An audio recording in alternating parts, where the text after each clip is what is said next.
आपण पाहत आहात मावळा न्यूज 24, सर्वसामान्यांचा बुलंद आवाज।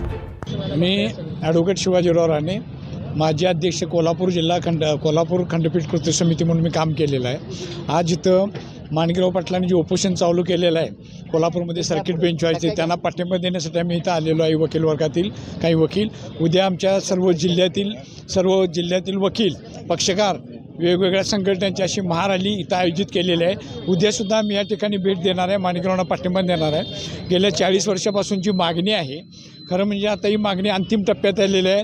पूर्वीचे न्यायमूर्ती मोहित शाह साहेबांनी रिपोर्ट दिलेला आहे, त्यानंतर आलेले मुख्य न्यायमूर्ती यांनी आदेश केलेला आहे की महाराष्ट्र शासनाचे मुख्यमंत्री आणि मुख्य न्यायमूर्तींची भेट होऊन त्यानंतर इन्फ्रास्ट्रक्चरची जबाबदारी कशी स्वीकारायची त्याबद्दल त्यांनी त्याचं आपलं जबाबदारी द्यायची आहे, त्यानंतर ते निर्णय घेणार आहेत। इथंपर्यंत आता येऊन थांबलेलं आहे। आता खरं म्हणजे तांत्रिक मुद्दे राहिलेले आहेत। कोल्हापूरला जागा उपलब्ध आहे, मुख्य न्यायमूर्तींचे आदेश झालेले आहेत, मुख्य न्यायमूर्ती आणि मुख्यमंत्री यांची भेट होणं गरजेचं आहे, त्यानंतर राज्यपालांची स्वाक्षरी।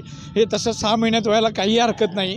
सगळ्या जर गाठीबिटी झाल्या तर दरम्यानच्या काळात जे कोण मुख्यमंत्री मागचे जे होते शिंदेसाहेब, त्यानंतर त्यांनी भेट घेणार म्हणून सांगितलं। दरम्यानच्या काळात सरकार विधानसभा निवडणूक झाली आणि पुन्हा नवीन देवेंद्र फडणवीस साहेब मुख्यमंत्री आले। आता मुख्यमंत्र्यांनी फक्त आता नवीन मुख्यमंत्री आणि मुख्य न्यायमूर्तींची भेट घेतल्यानंतर याबाबत सकारात्मक निर्णय मुख्य न्यायमूर्ती घेतील आणि राज्यपालांची त्याच्यावर स्वाक्षरी होईल। एवढी आम्हाला 7 जिल्ह्यातले वकील, पक्षकार, नागरिक सगळ्यांनाच खात्री आहे। या आंदोलनामध्ये फक्त वकील नाही, 6 जिल्ह्यातील जेवढे लोकप्रतिनिधी आहेत, म्हणजे माजी मंत्री असतील, आत्ताचे मंत्री असतील, मुश्रीफ साहेब असतील, बंटी पाटील साहेब असू देत किंवा आत्ताचे मंत्री असतील, सगळ्यांचा याचा आपल्याला पाठिंबा आहे आणि त्यामुळे लवकरात लवकर होईल अशी आम्हाला खात्री आहे।